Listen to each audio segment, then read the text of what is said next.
Hello friends, എല്ലാവർക്കും all master Malayalam YouTube ചാനലിലേക്ക് സ്വാഗതം. ഇന്ന് ഞാൻ എത്തിയിട്ടുള്ളത് SSLC കേരള പാഠാവലി ഇന്ന് നടന്ന എക്സാമിൻ്റെ ആൻസർ കീ ആയിട്ടാണ്. അപ്പോൾ നമുക്ക് അതിലേക്ക് കടക്കാം.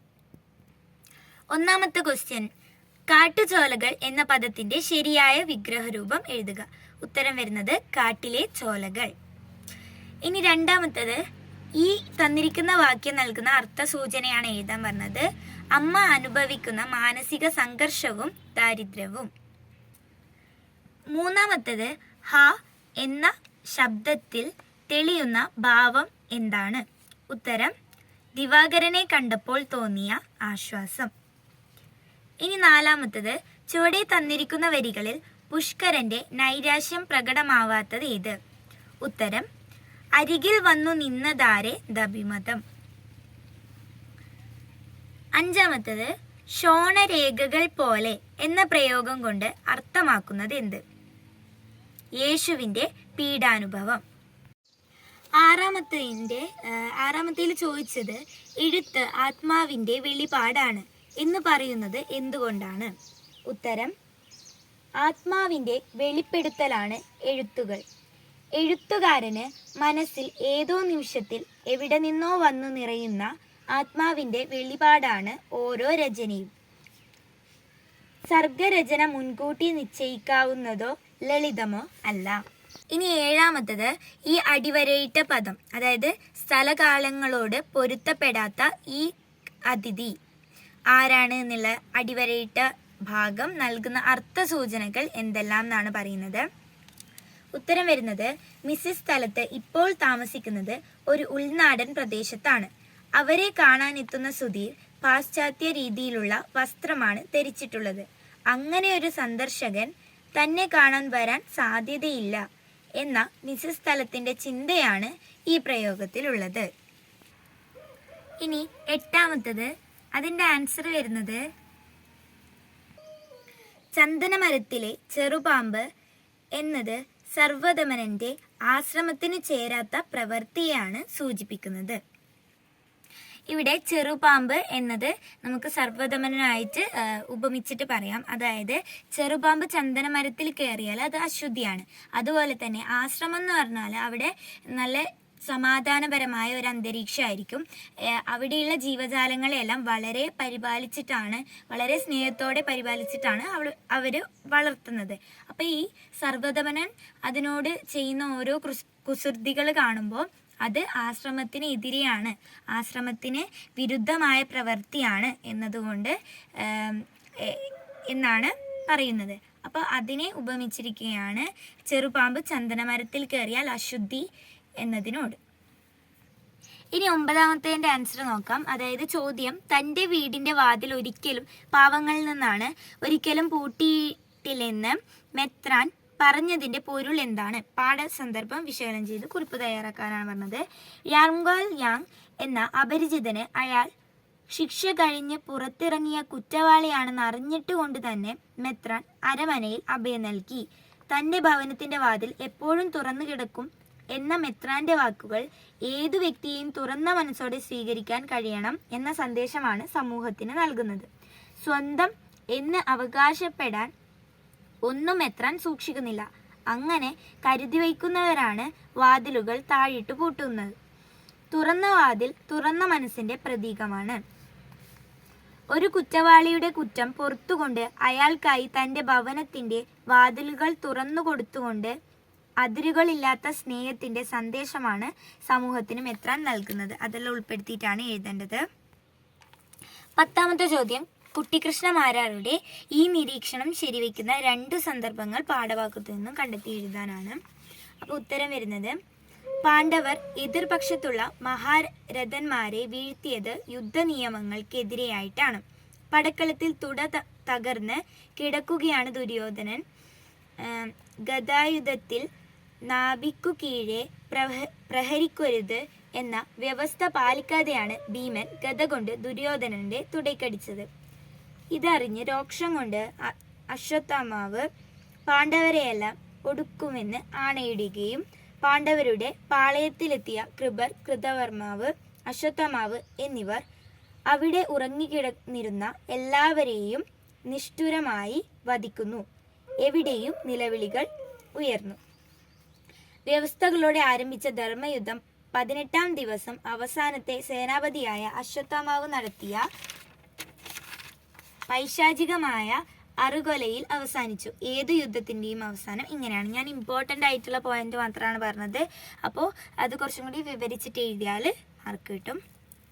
ഇനി 11-ാമത്തേത് ഇവിടെ കൊടുത്തിരിക്കുന്ന ഒരു ഇതുണ്ട്, അതായത് അക്കർമാശീലയാണ്. അപ്പോൾ ഈ അഭിമാനം ലിംബാളയുടെ ജീവിതത്തെ എത്രത്തോളം പ്രചോദിപ്പിച്ചിട്ടുണ്ടാവും? നിങ്ങളുടെ നിരീക്ഷണങ്ങൾ കുറിക്കുക. അപ്പോൾ പാഠസന്ദർഭം ജസ്റ്റ് പറയാം. അതായത് ലേഖകൻ 10ൽ പഠിക്കുന്ന സമയത്ത് വഴിയിൽ നിന്ന് 30 രൂപ വീണ് കിട്ടുന്നു. എന്നാൽ കടുത്ത ദാരിദ്ര്യത്തിനിടയിലും തൻ്റേതല്ലാത്ത ഒന്നും തനിക്ക് വേണ്ട എന്ന തീരുമാനമെടുക്കാൻ ബാലനായ ലിംബാളയ്ക്ക് കഴിയുന്നു. കൂട്ടുകാരൻ്റെ പ്രലോഭനത്തിൽ വീഴാതെ വീണു കിട്ടിയ പണം ലേഖകൻ ഹെഡ് മാസ്റ്ററെ ഏൽപ്പിക്കുന്നു. ലിംബാളയുടെ സത്യസന്ധതയിൽ സന്തുഷ്ടനായ ഹെഡ് മാസ്റ്റർ ഉച്ചഭാഷണിയിലൂടെ എല്ലാവരെയും ഇക്കാര്യം അറിയിക്കുന്നു. ക്ലാസ് ടീച്ചറാകട്ടെ കുറച്ചു സമയം ക്ലാസ് നിർത്തിവെച്ച് പറഞ്ഞു, നമ്മൾ ഇക്കൊല്ലത്തെ, അതാണ് ചുവടെ കൊടുത്തിട്ടുള്ളത് അല്ലേ. അപ്പോൾ ഇത് കേട്ടപ്പോൾ തൻ്റെ സത്യസന്ധത മൂലം തനിക്ക് ലഭിച്ച ആനന്ദം ആ 30 രൂപയേക്കാൾ ഏറെ വലുതാണെന്ന് ലേഖകന് പറഞ്ഞു. അതായത് ലേഖകന്റെ ജീവിത സാഹചര്യം വളരെ മോശമായിരുന്നു അല്ലെ. ഒരു ദിവസത്തെ പട്ടിണി മാറ്റാൻ പോലും അവരുടെ കുടുംബത്തിന് എത്ര കഠിനാധ്വാനം ചെയ്തിട്ടും പറ്റുന്നില്ല. എങ്കിലും 30 രൂപ എന്ന് പറഞ്ഞാൽ അവർക്ക് വലിയൊരു തുകയാണ്. എങ്കിലും സത്യസന്ധത എപ്പോഴും കാത്തു സൂക്ഷിച്ച ഒരു വ്യക്തിയാണ് ലിംബാളെ. അപ്പോൾ ഈ ഒരു പ്രോത്സാഹനം ലിംബാളയെ തുടർന്ന് സത്യസന്ധത മുന്നോട്ട് കൊണ്ടുപോകാൻ വേണ്ടിയിട്ട് തീർച്ചയായും പ്രചോദിപ്പിച്ചിട്ടുണ്ടാവും. അതെല്ലാം ഉൾപ്പെടുത്തിയിട്ട് നിങ്ങളുടെ നിരീക്ഷണം, അതായത് സ്വന്തം കാഴ്ചപ്പാടും സമകാലിക പ്രശസ്തിയെല്ലാം ഉൾപ്പെടുത്തിയിട്ട് നമുക്കിതിന് ആൻസർ എഴുതാം. ഇനി 12-ാമത്തേതാണ് പാറാവുകാരൻ്റെ ഈ മനം മാറ്റത്തിൻ്റെ കാരണം എന്ത്? പാഠസന്ദർഭം വിലയിരുത്തി കുറിപ്പ് തയ്യാറാക്കാനാണ് പറഞ്ഞത്. അപ്പോൾ വധശിക്ഷയ്ക്ക് വിധിക്കപ്പെട്ട കണ്ടുണ്ണിയുടെ പിതാവാണ് തൻ്റെ മുന്നിൽ നിൽക്കുന്നത് എന്ന് പാറാവുകാരന് മനസ്സിലായതുകൊണ്ടാണ് അയാളുടെ മുഖം കനിവുറ്റതായത്. പിന്നെ പാഠസന്ദർഭം കൂടി ഉൾപ്പെടുത്തിയിട്ട് എഴുതണം. ഇനി 13-ാമത്തേതാണ്, അത് സമകാലിക സംഭവങ്ങളെല്ലാം ഉൾപ്പെടുത്തിയിട്ട് പ്രതികരണക്കുറിപ്പ് തയ്യാറാക്കാനാണ് പറഞ്ഞത്. ഈ ഞാൻ കഥാകാരനായ കഥ എന്ന എസ്.കെ. പൊറ്റക്കാടിൻ്റെ ചെറുകഥയിലുള്ള ഏകദേശം അതേപോലത്തെ ഓരോരോ വാർത്തകൾ നമ്മൾ ഇന്ന് സമൂഹത്തിൽ നടക്കുന്നത് കേൾക്കുന്നുണ്ട് അല്ലേ. അപ്പോൾ അതായത് അമ്മേനെ ഉപേക്ഷിക്കുന്ന കൂടുതലും ഈ വാർത്തകളാണ് ഇന്ന് നമ്മുടെ പത്രത്തിലും മറ്റും കാണുന്നത്. വൃദ്ധസദനങ്ങൾ കൂടി വരുന്നതിൻ്റെയും കാരണം ഇത് തന്നെയാണ് അല്ലേ. അത് ഉൾപ്പെടുത്താം. പിന്നെ അമ്മയുടെ ദയനീയമായ ജീവിതാവസ്ഥ ഇതിലുള്ളത് കുറച്ച് ഉൾപ്പെടുത്താവുന്നതാണ്. പിന്നെ സമകാലിക സംഭവങ്ങളും കൂടി ഉൾപ്പെടുത്തിയിട്ട് എഴുതിയാൽ മതി. ഇനി 14-ാമത്തേത്, ജൂലിയാനയുടെ ഈ തിരിച്ചറിവ് കഥയ്ക്ക് നൽകുന്ന അർത്ഥതലങ്ങൾ എന്തൊക്കെയാണെന്നുള്ളതാണ്.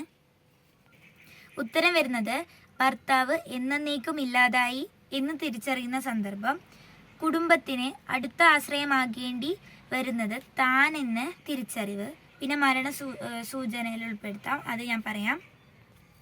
ഖനിയിൽ തൊഴിൽ തേടി പോയ ഭർത്താവിനെ കുറിച്ച് ഒരു വിവരവും അറിയാൻ കഴിയാതെ ദിനരാത്രങ്ങൾ തള്ളി നീക്കുകയാണ് ജൂലിയാന. അച്ഛൻ പോയി വരുമ്പോൾ എന്തെങ്കിലും വിവരം അറിയാൻ കഴിഞ്ഞേക്കും എന്ന് അവൾ പ്രതീക്ഷിക്കുന്നു. എന്നാൽ തിരിച്ചെത്തിയ അച്ഛൻ്റെ മുഖഭാവത്തിൽ നിന്നും പെരുമാറ്റങ്ങളിൽ നിന്നും ഭർത്താവിന് അപകടം സംഭവിച്ചിരിക്കുന്നു എന്ന് അവൾ തിരിച്ചറിയുന്നു. ഭക്ഷണമേശയ്ക്കടുത്തുള്ള ഭർത്താവിൻ്റെ ഇരിപ്പിടം ഇനി മുതൽ ഒഴിഞ്ഞു കിടക്കുമെന്ന് അവൾ ഞെട്ടലോടെ തിരിച്ചറിയുന്നു. താൻ അകാലത്തിൽ വിധവയായി എന്ന സത്യം അവളുടെ മനസ്സിൽ ഏൽപ്പിച്ച ദുഃഖവും അഗാധവും ഭർത്താവിൻ്റെ ഇരിപ്പിടത്തിൽ എക്കാലത്തേക്കുമായി താൻ ഉറഞ്ഞു പോകുന്നതായി ജൂലിയാന അറിഞ്ഞു എന്ന കഥാവാക്യത്തിൽ കഥാകൃത്ത് സ്പഷ്ടമാക്കുന്നു.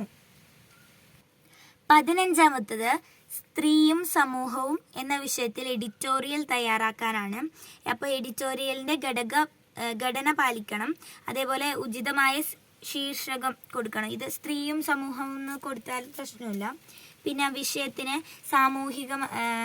സമകാലിക പ്രസക്തിയിൽ ഉൾപ്പെടുത്തിയിട്ടാണ് എഴുതേണ്ടത്. സ്ത്രീയുടെ സമകാലിക അവസ്ഥ, സ്ത്രീ മുന്നേറ്റങ്ങൾ എന്നിവ പരാമർശിച്ചിട്ടുണ്ടാവണം. പിന്നെ സ്വന്തം നിരീക്ഷണവും നിർദ്ദേശങ്ങളും നമുക്ക് നൽകിയിട്ട് എഴുതാവുന്നതാണ്. ഇനി 16 ലക്ഷ്മണ സ്വാതന്ത്ര്യത്തിൻ്റെ കവിത കൊടുത്തിട്ടുണ്ട്. ക്രോധം പരിത്യജിക്കേണ്ടതിൻ്റെ ആവശ്യകത എന്ന വിഷയത്തിൽ ഉപന്യാസമാണ് തയ്യാറാക്കേണ്ടത്. ഉപന്യാസം ആയതുകൊണ്ട് ആമുഖം ഉണ്ടായിരിക്കണം. കാമക്രോധ മോഹാദികളാണ് മനുഷ്യൻ്റെ ഏറ്റവും വലിയ ശത്രുക്കൾ. ഇതിൽ തന്നെ ഏറ്റവും വിനാശകാരിയാണ് ക്രോധം. ക്രോധം മനുഷ്യൻ്റെ വിവേകം ഇല്ലാതാക്കുന്നു, മോക്ഷപ്രാപ്തിക്ക് തടസ്സം നിൽക്കുന്നു, മാതാവിനെയും പിതാവിനെയും സഹോദരികളെയും സുഹൃത്തുക്കളെയും ക്രോധം മൂലം വധിക്കുന്നു, മനുഷ്യരെ എന്തു ക്രൂരത ചെയ്യാനും മടിയില്ലാതാക്കുന്നു. അതിനാൽ ക്രോധത്തെ കരുതിയിരിക്കണമെന്ന ഉപദേശം ഇക്കാലത്തും പ്രസക്തമാണ്. ക്രോധം ഇല്ലാതാക്കേണ്ടതിൻ്റെ ആവശ്യകത ഇത് നിങ്ങളുടെ നിരീക്ഷണം കൂടി ഉൾപ്പെടുത്തിയിട്ട് എഴുതാം. ഇനി 17 അത് ഇനി എനിക്കാരുമില്ലെന്ന് തോന്നുമ്പോൾ എന്നുള്ള ഒരു കവിത, ആലങ്കോട് ലീലാകൃഷ്ണൻ്റെ കവിതയെ കുറിച്ചിട്ട് ആസ്വാദനം എഴുതാനാണ് പറഞ്ഞിട്ടുള്ളത്. അപ്പോൾ ഉചിതമായ ശീർഷകം ഫസ്റ്റ് തന്നെ കൊടുക്കണം. പിന്നെ കവിയെ പറ്റിയുള്ള ലഘു വിവരണം ഉണ്ടായിരിക്കണം. പിന്നെ കവിതയുടെ ആശയം, ആരും ഒറ്റയ്ക്കല്ല, ഭൂമിയിൽ എല്ലാവരും കൂട്ടിനുണ്ട് എന്ന ഒരു ആശയമാണ് ഈ കവിതയിലൂടെ നമുക്ക് ലഭിക്കുന്നത്. അത് എഴുതാം. പിന്നെ കാവ്യഭംഗി വിശകലനം ചെയ്യാം. മാത്രമല്ല സമാന കവിതകൾ നിങ്ങൾക്ക് അറിയുന്നുണ്ടെങ്കിൽ അത് എഴുതാം. ഇഷ്ടപ്പെട്ട വരികൾ, ഇഷ്ടപ്പെടാനുള്ള കാരണം, സമകാലിക പ്രസക്തിയും സ്വന്തം അഭിപ്രായം കൂടി ഉൾപ്പെടുത്തിയിട്ട് ആസ്വാദനക്കുറിപ്പ് തയ്യാറാക്കാം.